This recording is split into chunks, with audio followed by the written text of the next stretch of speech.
এই দেশের স্বাধীনতার বিপক্ষে আলেমদেরকে দাঁড় করে দিতে চায়। শুনে রাখুন, বুঝে রাখুন, জেনে রাখুন, তারাই এই দেশের ভালো চায় না। আলেমরাই এই দেশের স্বাধীনতার পক্ষের শক্তি, আলেমরাই এই দেশের ভালো চায়। জোরে বলেন ঠিক ঠিক না?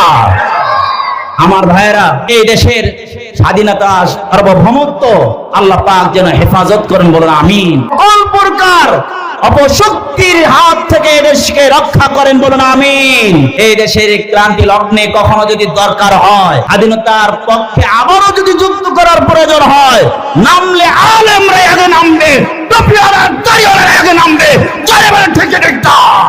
আমার ভাইয়েরা, আজকে আলেমদের মুখের সামনে থেকে মাউথপিস পর্যন্ত কেড়ে নেওয়া হয়, দেখেন না ইতিমধ্যে? আমার ভাইরা শুনে রাখো, শক্তির বাহাদুরি বেশি দিন দেখেও না।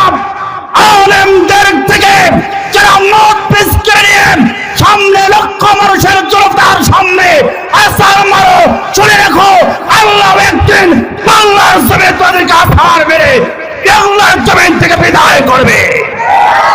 আমার ভাইরা, কুরআনুল কারীম থেকে সরাসরি আলোচনা করি। আমার ভাইরা, যে সূরা আপনাদের সামনে পাঠ করেছি, এই সূরার নাম কি বলতে পারবো আমরা সবাই? সূরার নাম হচ্ছে সূরাতুদ দুহা। সবাই